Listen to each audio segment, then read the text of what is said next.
Friday with Annette Walters, who you can see right here. Hello, Annette. Hello, Natalie. It's an awesome Friday again. It's beautiful here in Texas. How's that It in is. I have Minnesota? to change my glasses. I have not even opened a window, door, or shade yet, but I think I know at this time of year it could it's go either way. I remember that. it's probably cold. And only in Minnesota can you have 19 inches of snow one day and days later a thunderstorm that produces tornadoes. So it's been a really weird weather week in Minnesota, which is an interesting time of year for it because here we are in December. In fact, hmm that weather event had never happened before in December. And we're going into the holidays and now there's all this melt. And so we're waiting to see if we're going to get any snow or not for Christmas. And so this kind of brings us to our topic today, which is what are you making it mean? Because we're heading into, and people have already been gathering, having holiday get togethers for work or friends or family. And maybe you got one coming up where you're going to get together with your family and friends.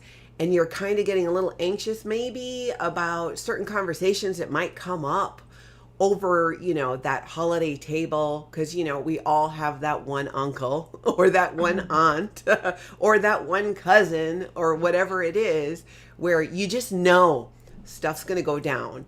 So how do you handle it? How do you not get stressed out about it? How do you get into enjoy these holidays without having to be all like, don't talk about this. Exactly. I think that's where we should start. Is that what is the advice that we typically get? I mean, Typically it's not to talk about certain don't talk subjects. about it. No, or hmm as my sisters, if we're going into a non-family social setting, the thing I always get is a little nudge and my sisters tell me, "Don't be weird." Don't be weird. I think that's encourage you I even am more. always weird. Cuz it's You not know, weird to me. exactly. It's like it's not weird to me, but still, these things that's what we do, and that brings up a really good point because a lot of times when we're talking about these people who are difficult to be around during these family gatherings or friend gatherings or things like that, it's like we can't figure out what we're supposed to do, and so some people have said, well, don't take it personally. It's like, well, that sounds really nice, but how do you actually do that? Yeah, that's like saying just say no to the holiday desserts. Okay, that's not helping me at all. No, that pumpkin pie is calling my name, and I'm gonna need a little extra whipped cream. Mhm. So, yeah, the other one that is so not a helper for me, and it sets most people off more than anything, is that okay? Maybe you get that, Uncle Jerry, and he goes, "Well, don't take it personally," or "Oh, don't get defensive," and you're like, "Shields up! It's time to get defensive. I am full on defensive." It's like, Mhm. how is this a help? Yeah. And so then we walk down that path and we're like, oh, it's so hard at Thanksgiving. Maybe I just won't even show up for Christmas or, whatever the holiday is coming up. And you're like, wait, now I'm just punishing me. And so it's just awful. It seems like you're darned if you do and you're darned if you don't.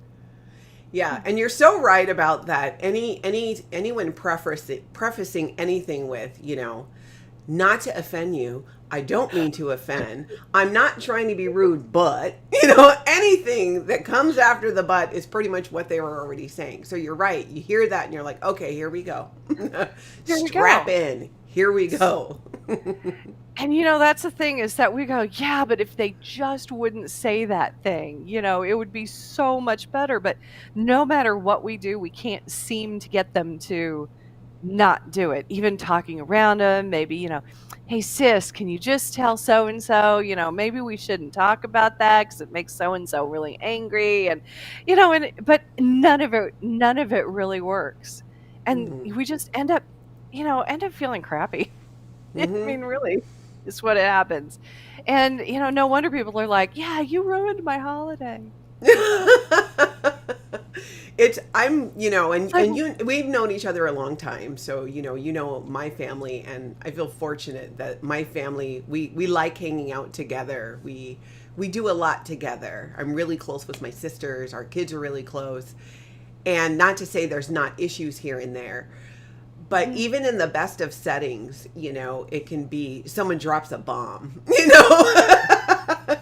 mhm, mhm, And often I feel it's because when I talk to friends of mine, when they're just talking about, what's coming up for the holidays and what they're going to be doing, I can mhm. see that stress and that anxiety building of where you're not looking forward to it.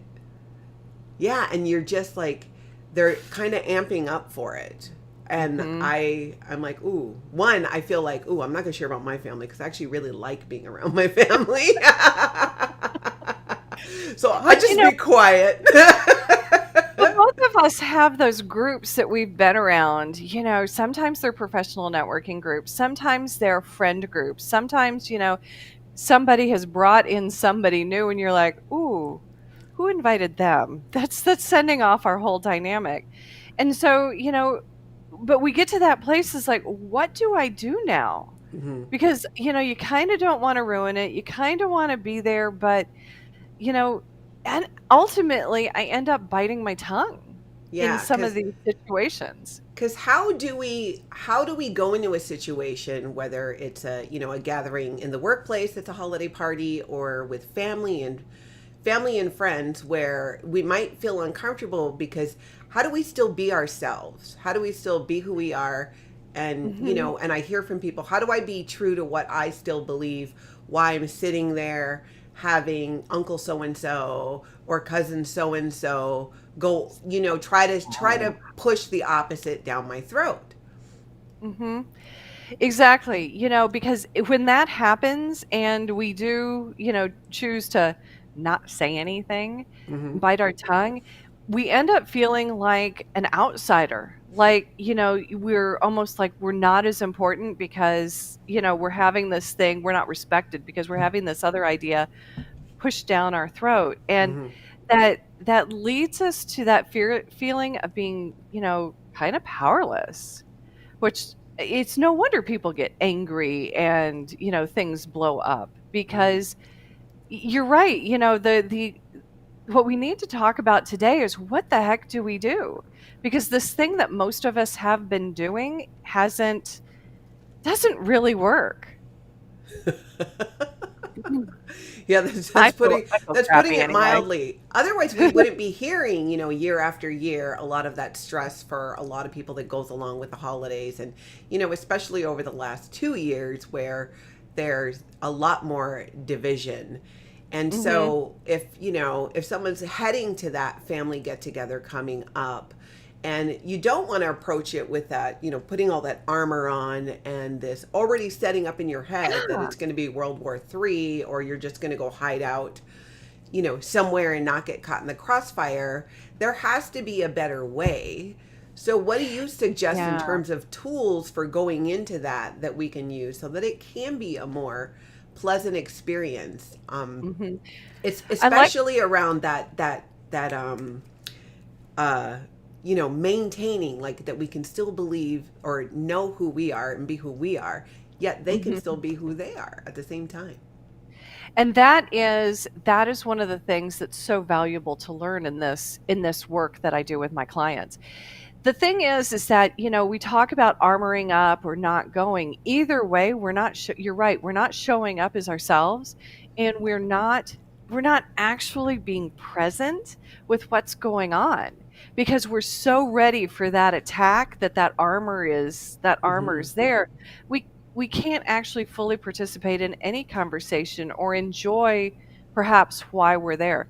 Hmm. So let's make up a topic and let's walk down something like that. So without getting into religions and politics, because Well, we're going I to have a avoid I have that a one for this one. I have a Okay. benign one, Okay, which one do you because have? I've heard this one from somebody.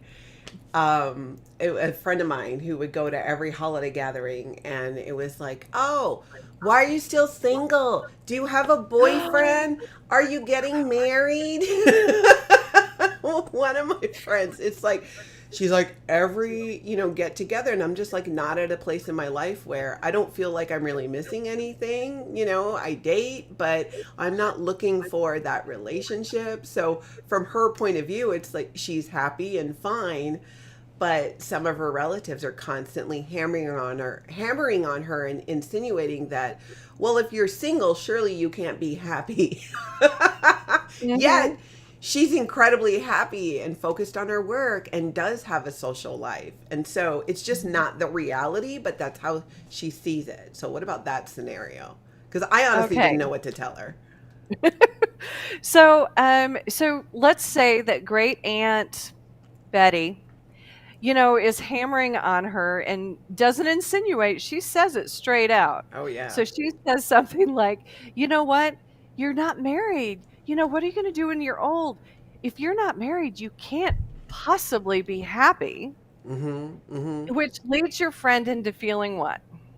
Into feeling I mean, insulted, but also Insulted. really misunderstood, because there is a generational difference with the family Mhm. members who treat her being single as if she has some type of disease that needs to be Exactly. rectified. And that is just not the case for many people. And not to say, of course, we're talking about a specific situation. And by the way, join the conversation, jump in on the comments, let us know your thoughts, share any questions that you have, because we're talking about surviving, and not just surviving, but thriving during the holidays and not having it have to be awkward. Right. And that is really where it comes down to. We end up in that awkward, that frustration, that being insulted or offended by what that is. So, though she's not right here, let's imagine, what could have been her thought behind it. So she's feeling, you said insulted or offended? Yeah, insulted, offended. She Okay. feels very Okay. misunderstood, because no matter what So, she does to explain that to this aunt, that look, I'm actually happy being single. I'm really focused on my work right now, because the mhm, aunt comes from a different generation where women were more defined. Their success was defined by finding and having a husband. And that is right. not, that's just not the situation for a lot of people. For some it still is, and that's fine, but for a lot of women and men, it's not. So she's feeling insulted, and yes, Hmm. we're making this up because she's not in front of us, Yeah. but she's feeling insulted. So let's get back to the topic, which is why we're here today. Is what is she making it mean? Because the reason why we have these negative feelings especially about situations like this, and if you do a little work with me, you'll understand a little more in detail how this works. But the concept is that you're feeling really bad about great Aunt Betty saying this, not because of what she says specifically, but because of what you're making it mean. So, Hmm. what possibly could she be making it mean that, she's now insulted? She is making it, and I know because she's told me this, that Okay. they think less of her, that she's kind of looked down on because she is the one remaining single person in that family, even though Hmm. she's quite content, and then feels like her aunt doesn't validate or see her success, because she's really focused on her career and wants to share about that, but all her aunt wants to talk about is, let me introduce you to the neighbor. I know someone. My podiatrist's son Y'all can is get married. It's single. going to be great. Yeah. And then you'll be What? The church is happy. available next week. Yeah, exactly. And I told her, I said, why don't you just do what they do in those Hallmark movies and get someone to come and pretend to be your boyfriend? Exactly. For What's wrong with fun. Hallmark? I love I thought it, Hallmark. I thought it was a great idea, but she's like, no, that would be even worse. So, I do know, because she had told me how it makes her feel. Mhm. And then she feels a lot less than, she feels very judged, which then makes her Yes. want to shut down. And she said she gets so excited about some things in her life that she wants to share, and then she doesn't share them because she just Mhm. shuts down, because she doesn't want to be rude to the aunt, who, Okay. to the relatives who are, pushing this on her. Right. So, what's interesting about us as human beings is that we feel all of these feelings, and all of these feelings that we feel drive actions. So, let that sink in really quick. Yeah. So, if you Molly feel says, something, not the podiatrist's son. oh, I think that was a Goldie Hawn movie. But anyway, I love that movie. But anyway, so if our actions are driven by the way we feel, then once she gets done with feeling maybe insulted, she goes to feeling shut down, or Hmm. she goes to feeling helpless, which would lead to actually taking action as shutting down. And feeling helpless would be like, I can't change this conversation. I can't make her stop. And so now I'm just going to shut down because I feel hopeless. The good news here is that we can change this. We can change our experience in what's going on. And, a lot of people in my past have said things like, well, the way to do this is, well, you can choose your reaction. And I'm like, that's all good and well, but could somebody please tell me how to do this? Yeah, again, that's like saying just say no to cookies. Exactly. Or don't get defensive. Shields Ah! up. No. The we can. I mean, in we can choose how we walk through these things, and we can have a good experience. So, if some of the things that you brought up before, like Great Aunt Betty, that she comes from a different generation and she just doesn't understand. So if she is chattering on and you're giving her space and you decide to keep thinking, you know what? It's okay that she just doesn't understand. She doesn't have my perspective, and you decide to continue to sit there, but you just land in compassion. Mm. And possibly the other option is to land in curiosity. Sometimes we just have this need to correct people, to tell them that they're wrong, or this just isn't right for me. Why are you pounding this on me? But what if we turn this a little bit and just go, oh, that's really interesting. Now, this is a level up type of move, because what we have to do is that we have to put down the armor, become present, and allow ourselves to see the other people, because they're telling us this for a reason. And so, most people in this world have good intentions. They actually mean well. Some of them do like to hear themselves speak, but a lot of us just like to save the world, if you will. And Great Aunt Betty, poor little Great Aunt Betty, just wants to save her niece, her great niece. And so when we take that into consideration and then we turn it and we start to ask questions and get into curiosity, we can land in a different place, which ultimately changes our experience. So in this Mm. case, it can move. And yes, what she's saying may be insulting, but what's just as true is that maybe Great Aunt Betty really loves you. Yeah, it's Great coming Aunt from a Betty place wants of you to care. have a good life. Yeah. And so why can't that be equally as true in that moment, and we turn up the volume on our in our head on that and turn down the volume on the other one? Because all of us feel multiple emotions at the same time typically, and yet one will bubble up and be dominant.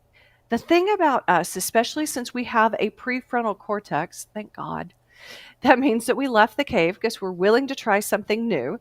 There's proof. All of you have proof that you have this in your life. If you've gone to kindergarten, you have proof. Mhm. So what you can do with your prefrontal cortex is like, okay, I recognize all of these emotions that I'm feeling.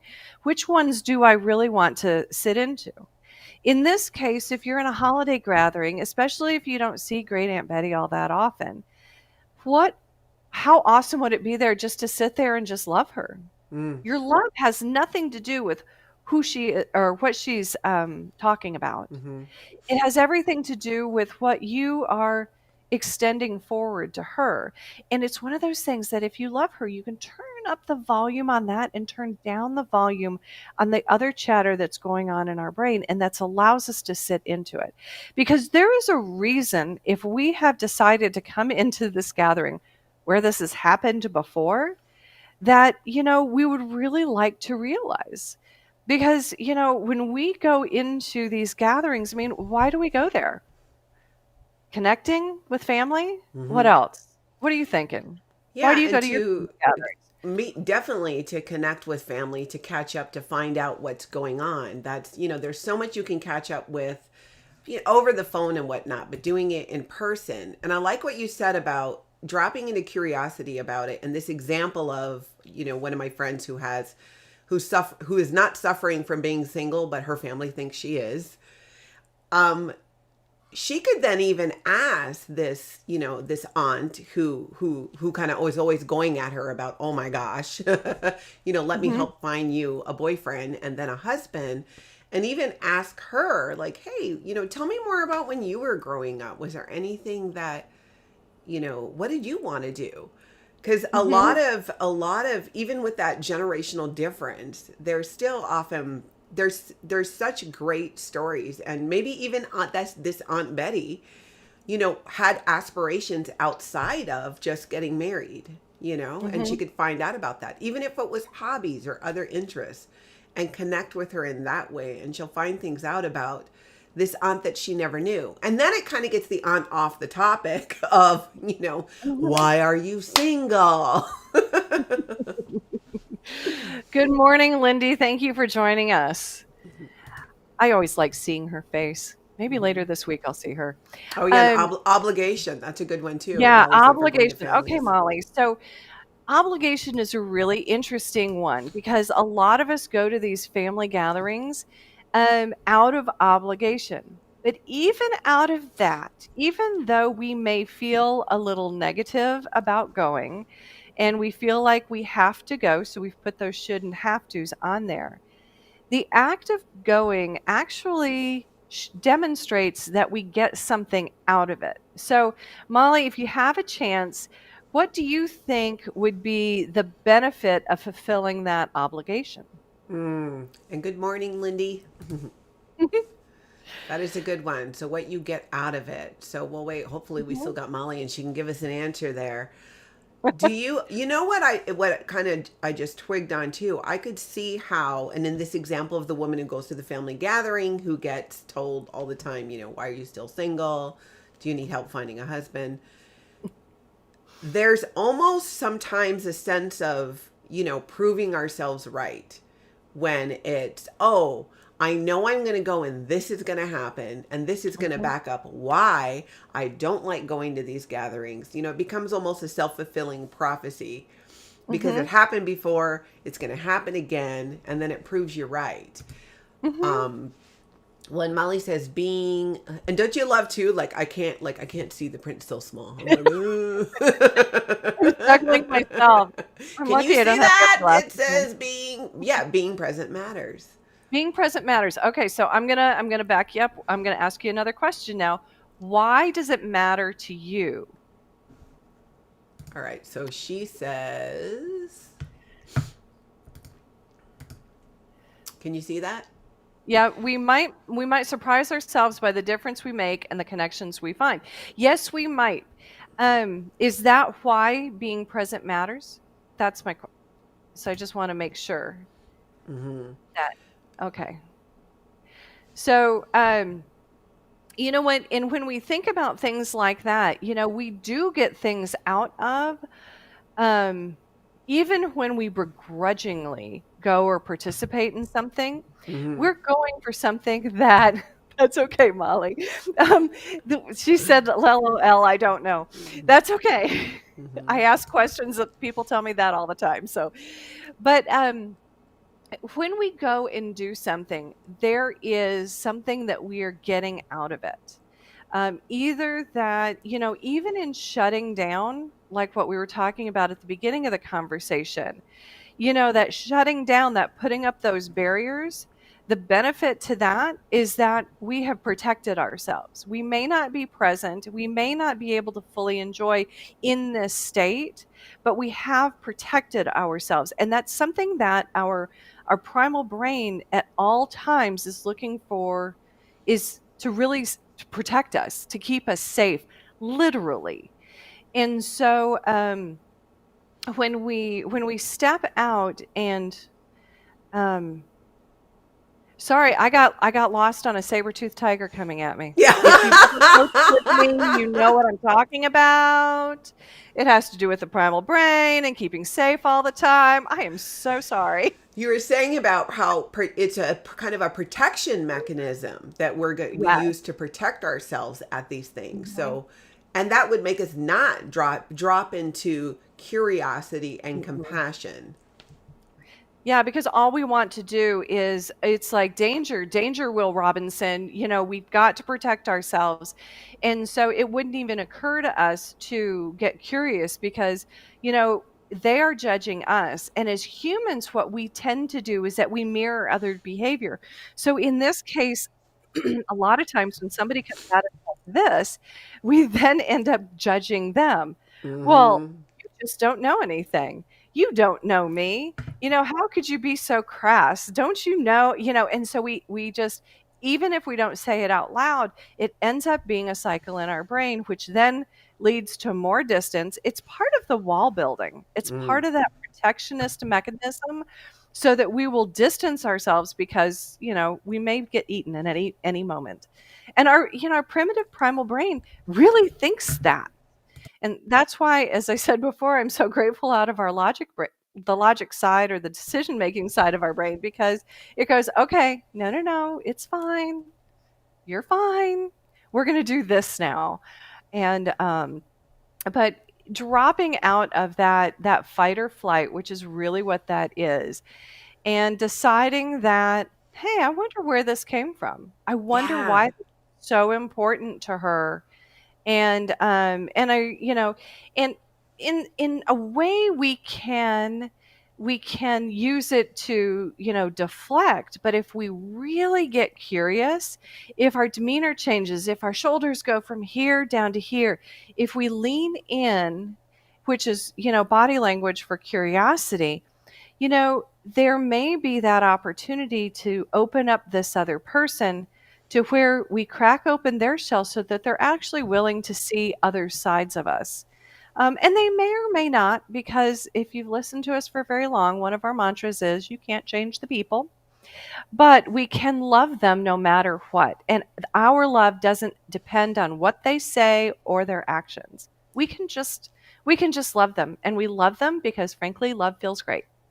So my friend that I was talking about, then some good advice like what you're saying, dropping into curiosity and compassion, because I could see how if she started, asking her aunt questions and going back to how with that generational difference, when you start asking people, like truly trying to figure out how they got to the point where this is now their belief and values, if you don't Mhm. understand it and you genuinely ask honest questions where you really are curious about it, it's fascinating what you learn about the person. And in the process, what sometimes they even learn about themselves. Because in this situation, I think if she were to talk to her aunt and talk about what it was like for her aunt growing up, women couldn't even have their own credit card until what was it, 1974? Prior to Yeah. that, you had to have a husband who signed off on it for you. You couldn't have your own bank account. That was Mhm. not that long ago. This was in our lifetime. So, It's actually still the case in Taiwan. I've oh, got a girlfriend who was just living in Taipei. They had one bank card. wow. And because only her husband could have a bank account. She couldn't to this day, she couldn't have a bank account. That's crazy. But when you think Mhm. about like, okay, the older aunt has this point of view that you're a failure if Mhm. you're single because she loves her niece. She wants her to be Mhm. happy and secure. And what she knows from where she came from, you get that security through finding a husband because back in the day, that is how it was. That was, you couldn't have a mortgage if you were a woman, you couldn't have a credit card. And so, that is what made the most sense. So you can really Mhm. see how, if you kind of pull that string back on, tell me Mhm. about when you were growing up, what it was like. You really start to find out that a lot of times what some of these relatives and these people in our life who mean well, they got to Mhm. that point because things were different. They come from a different place. If you grew Mhm. up, my daughters grew up in a world where they could have always had a credit card. That was not in their lifetime that happened. And so Mhm. you learn so much, but maybe, just maybe, even the aunt might twig and go, "Oh, wait a minute." Maybe, Yeah. yeah, women don't necessarily, it's not as much of a need as it is something Mhm. that's desirable. Mhm. And so a woman today, being her niece, my friend, can be happy, whole, successful, and date. And, when she's ready for a relationship and that's what she wants, I'm sure she'll go ahead and have that. Mhm. So, yeah, curiosity, dropping into curiosity, we could really learn a lot. You can learn a lot, and when you have an open conversation where you get curious about this person who, in some cases may be attacking you on some level in Mm-hmm. their own mind, you know, it's when we do that and we have these open conversations, we give them space Mm-hmm. to actually consider what they're saying. So they take it out of the ether of their brain and they put it forward. And like you said, there can be those aha moments where maybe the great Aunt Betty does learn something new, or, garners a new perspective because her heels are no longer dug in. She's not in that fight or flight protection. I have to protect my niece mode, and these are the things that can happen. But it takes a shift in us before, even providing that safe space, Mm-hmm. for them to be them, which is, what we were talking about earlier in the conversation, in order for them to consider maybe there is a different way. And this allows us not to suffer because when we make it mean things like, you know, they don't understand us, I can never have a relationship with them, if we hold our tongue, all we're doing is creating suffering for ourselves. And when we decide that we are not at risk, there's no saber-toothed tiger, like I said before, we're not going to be eaten, that we can come into this place where I'm safe. I can Mm-hmm. just be present, and now I can drop in and I go, "Oh, but what about you? Mm-hmm. Let me really learn. Let me lean in and provide this safe place." And, I think one of the biggest gifts that we can give our friends and family during this holiday season is a space to just be them. I mean, how many places do you and I go where we don't feel like we have to put on our mask or, well, not literally a Yeah. whole face, or be somebody else in order to be acceptable within a group. When we provide this space, it can be the biggest gift that we can give to other people, Mm-hmm. and just allowing them to be seen and allowing them to be heard, because all of us just we want to be who we are authentically. You're so right. And that really is what, it should be about when learning about each other and finding out. Because especially with some of our relatives who are older and even younger, you never know what's You going never to know. happen to someone. Mm-mm. And I think a lot of us have learned that in really difficult ways over the last couple of years, especially. So take advantage of that time to learn about each other. Don't get so hung up on, that, like that those day-to-day things or what you think you're going to argue about, but dropping into curiosity and asking questions and learning about something that happened. When my dad came to visit not long ago, my daughter had a great conversation with him and asked him about growing up in Hawaii and his time as a lifeguard, and she learned so much more about him that helped her understand him better as well. And I know Mhm. that he really appreciated that because often as people, get older, or if you're the type of person that's a little bit more of an introvert in these settings and a wallflower, you miss out on sharing and connecting. And we have so much to learn from each other. And it's so fascinating where people come from and how they got to where they are today. And that's one of my favorite things to do, even when I'm meeting people. And I used to, when my sister would always be, don't be weird. For a long time, I didn't know what she was talking about.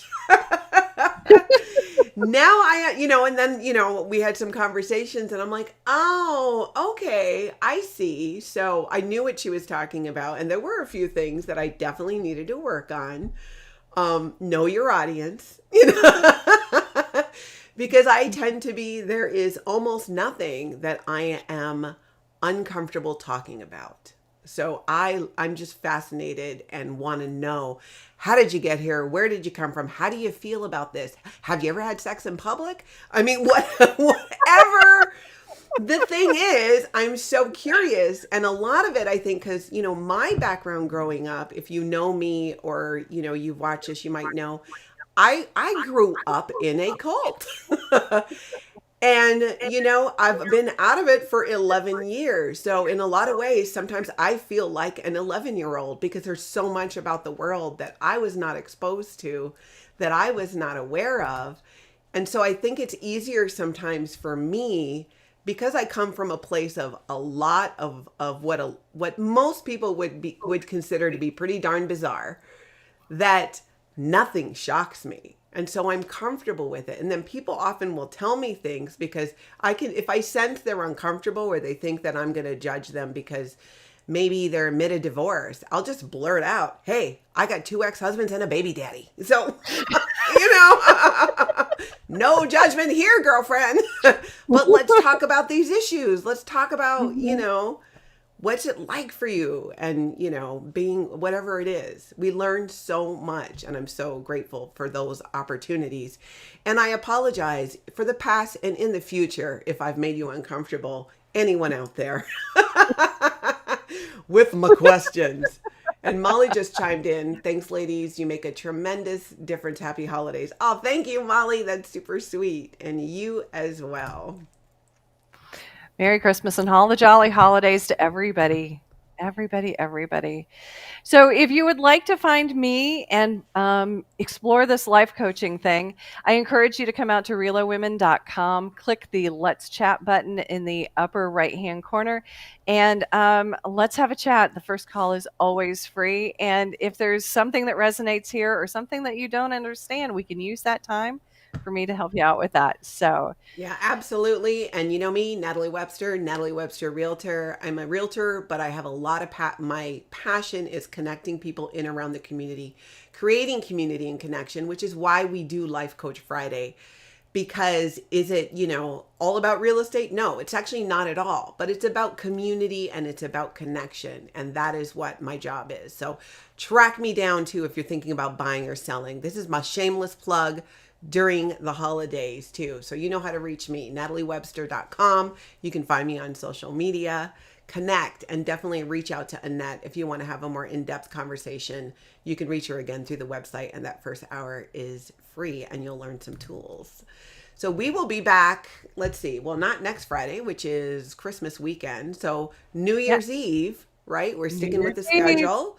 So we're going to do Life Coach Friday on New Year's Eve, and it is going to be an excellent one that you will not want to miss because you're going to want to kick off the new year right with some of these tools that we're going to dig in and talk about.